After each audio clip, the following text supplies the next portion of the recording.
नमस्कार, आप देख रहे हैं यूनिफ्लाई न्यूज। मैं हूं आनंद गोस्वामी। वक्त हो चला है आज की 10 बड़ी खबरों का। दिखाएंगे आपको दिन भर की 10 बड़ी खबरें। आज जयपुर में भाजपा प्रत्याशी मंजू शर्मा ने अपना नामांकन भरा। इस मौके पर राजस्थान के मुख्यमंत्री भजन लाल शर्मा भी मौजूद थे। मंजू शर्मा की जीत पर काफी अस्वस्थ दिखे सीएम भजन लाल शर्मा। उन्होंने कहा, पिछली बार 5 लाख वोट से जीते थे, इस बार कम से कम 7 लाख वोट से जीतेंगे। आइए दिखाते हैं भजन लाल शर्मा का संबोधन।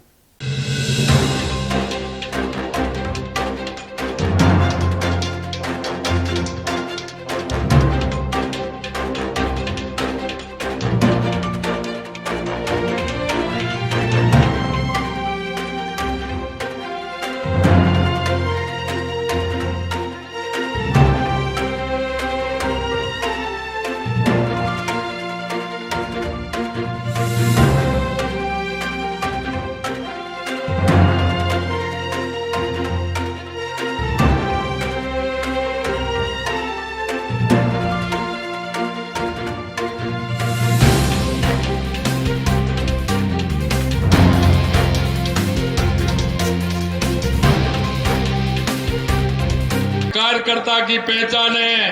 एक ऐसी कार्यकर्ता को भारतीय जनता पार्टी के शीर्ष नेतृत्व ने टिकट दिया है। आप देख सकते हैं कि जिन्होंने पार्टी के अंदर बढ़ चढ़ के हिस्सा लेते हुए काम करने वाली हमारी मंजू दीदी को टिकट मिला है। मैं आपसे कहना चाहता हूं, आज ये मुझे पता है कि राजस्थान के अंदर मैं सभी जगह जा रहा हूं। आज भी मुझे अभी निकलना है, 2 जगह नामांकन सभा है, उनमें जाना है।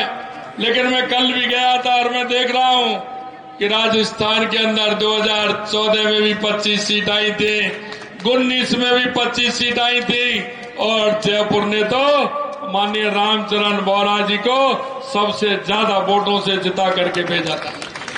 ये वही जयपुर है। मैं आपसे इतना ही कहना चाहता हूं कि और जगह तो मैं कहता हूं कि एक एक बूथ से भारतीय जनता पार्टी का कमल खिलना चाहिए। 5 लाख वोटों से हमारी हर लोकसभा जीतनी चाहिए।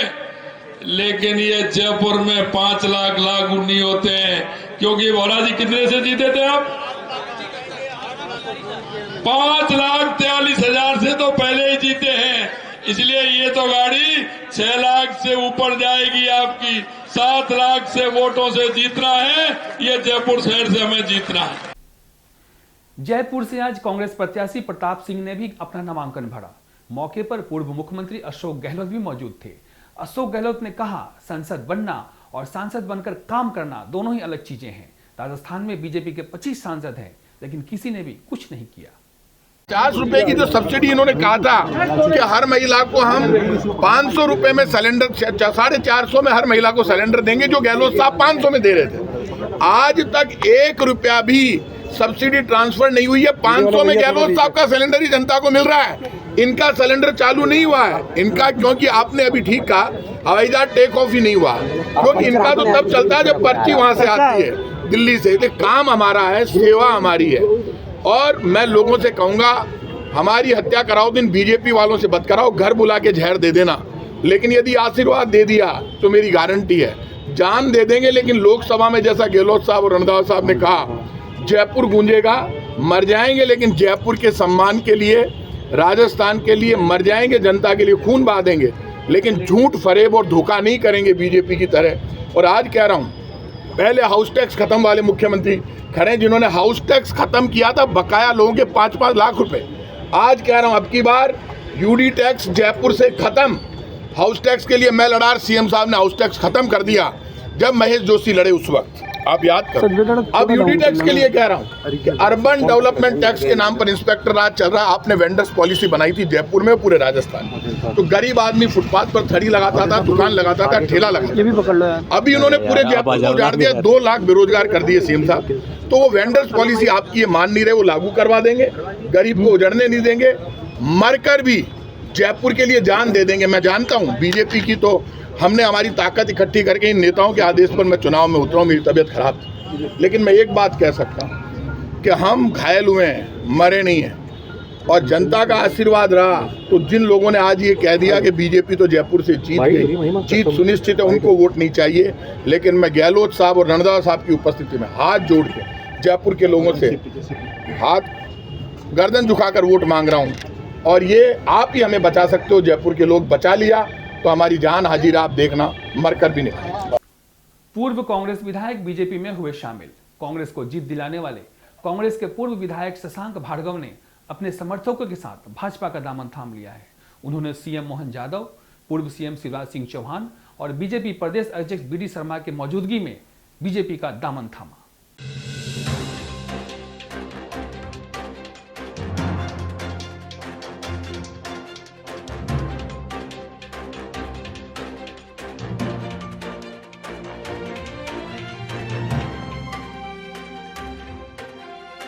झाबुआ से कांग्रेस विधायक वीर सिंह भूरिया ने कार्यकर्ताओं को संबोधित करते हुए दिया विवादित बयान। भाजपा प्रत्याशी को कहा चोर और डाकू।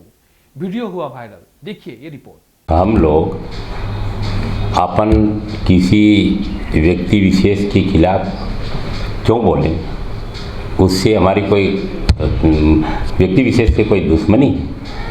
हम कोई बात विचार होता है तो जाति ये दलगत उस पर कोई बात होती है तो बात होती है, पर ये इस तरीके की बातें अपन किसी प्रत्याशी के खिलाफ या किसी जाति के खिलाफ, भाई कांग्रेस पार्टी एक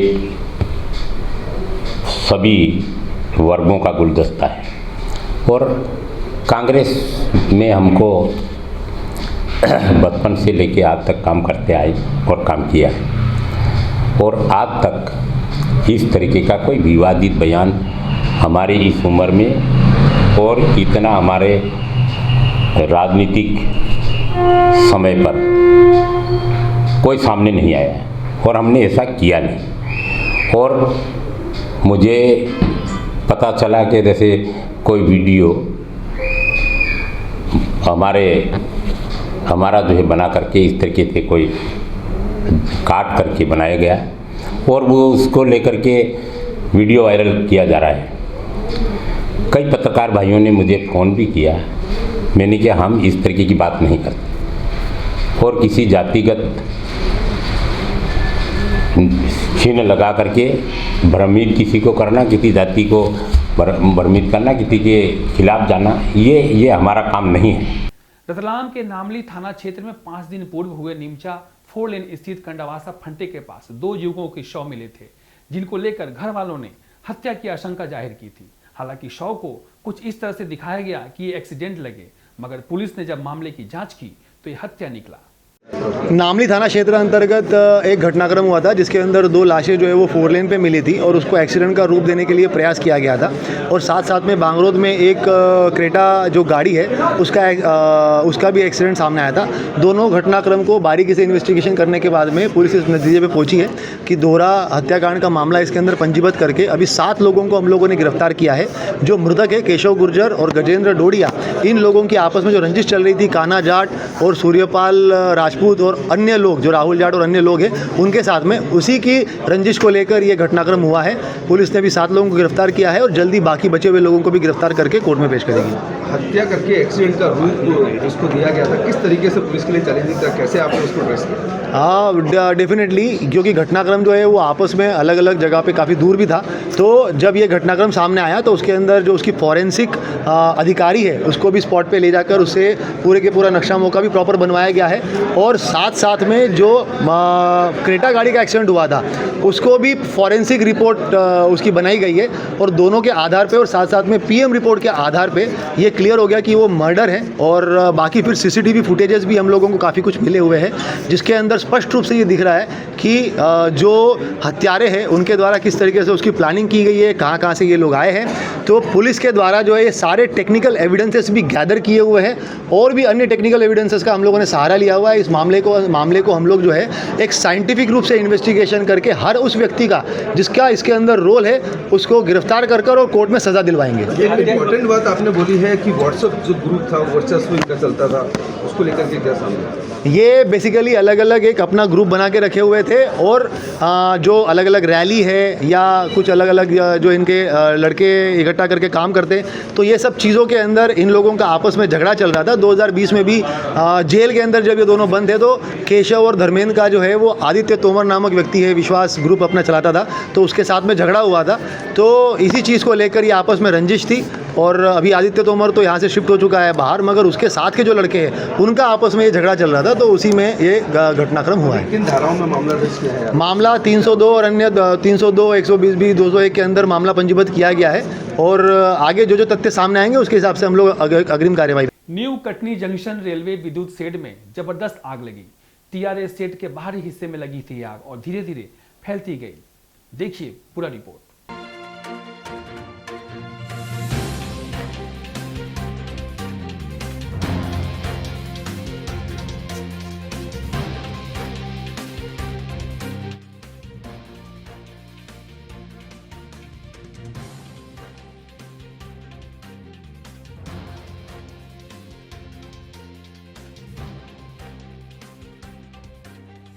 करीब 11:15 बजे सूचना प्राप्त हुई थी रात्रि के कि इलेक्ट्रिक लोको शेड जो इनके जो क्षेत्र में पड़ता है, इसमें रखे हुए भंगार में उसमें आग लग गई है जो काफ़ी तेज़ गति से बढ़ रही है। इसी सूचना पे हम लोग आए थे। एक फायर ब्रिगेड आ चुकी है जो आग पे काबू पाया जा रहा है। किस प्रकार की आग है, क्या आशा है कि किस प्रकार से लगी हुई है, किसकी आग कॉटन, इसमें जो वेस्ट मटेरियल रहता है ये कॉटन रहता है, रुई, और इसको सफाई में यूज़ करते हैं, उसमें गर्मी की वजह से आग लग गई है। अभी तक कितनी फायर ब्रिगेड की गाड़ियाँ आ चुकी हैं? अभी तक 2 फायर ब्रिगेड की गाड़ियाँ आ चुकी हैं और अभी 2 और आ रही हैं। कितना आग पर काबू पा लिया गया? क्या कोई किसी डेंजर स्थिति में है? नहीं, डेंजर स्थिति में कुछ भी नहीं है। अभी आग पे सभी अधिकारी हैं, जीआरपी है, आरपीएफ है, सभी लोग हैं। बिहार के बगहा से आ रहा एक अपराध का खबर। सलमान नाम का एक मुर्गा व्यापारी अपने साथियों के साथ मिलकर बनाता है एक लूट की योजना और इस योजना में कुल 7 अपराधी होते हैं, जिसमें से 4 को पुलिस ने पकड़ लिया है, 3 फरार हैं। देखिए ये रिपोर्ट।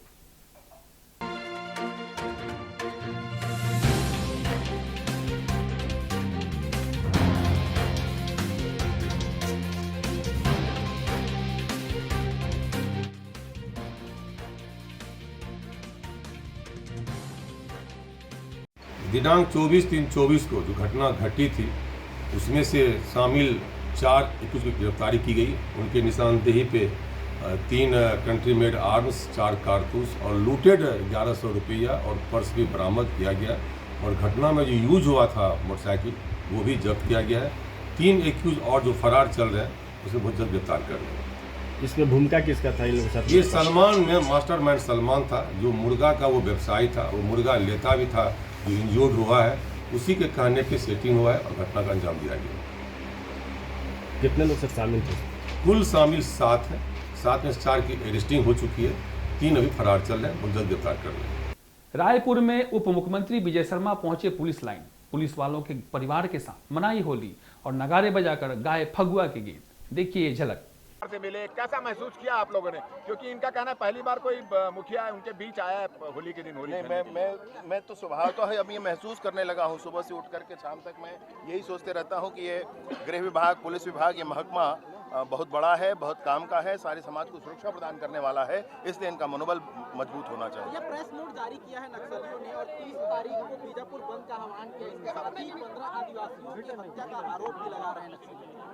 देखिए, मैं इस विषय पर मुझे भी एक व्यक्तिगत पत्र उनका मिला है जो सार्वजनिक तौर पर उन्होंने भेजा हुआ है। बहुत सारी बातें हैं, बार बार हम यही आग्रह करते हैं कि आप बस्तर के किसी गांव में बिजली क्यों नहीं पहुंचने देना चाहते, वहां सड़क क्यों नहीं पहुंचने देना चाहते, वहां अस्पताल और स्कूल क्यों नहीं पहुंचने देना चाहते हैं, बस्तर के लोगों को विकास से वंचित क्यों रखना चाहते हैं। और अगर कोई बात मन में है तो चर्चा के लिए हम हमेशा तैयार हैं। जो हत्याओं की बात है तो अगर गणना करनी है तो जन अदालत के माध्यम से क्या क्या हुआ है आज तक उसकी गणना करनी है। सिंगापुर के राष्ट्रपति ने की ऑटो रिक्शा की सवारी। जी हाँ, सिंगापुर के राष्ट्रपति अपनी 4 दिवसीय यात्रा के दौरान जैसलमेर दौरे पे हैं। अपने परिवार के साथ उन्होंने पटवा हवेली, चिड़िया हवेली और मुख्य बाजार भाटिया मार्केट का दौरा किया। देखिए स्पेशल रिपोर्ट।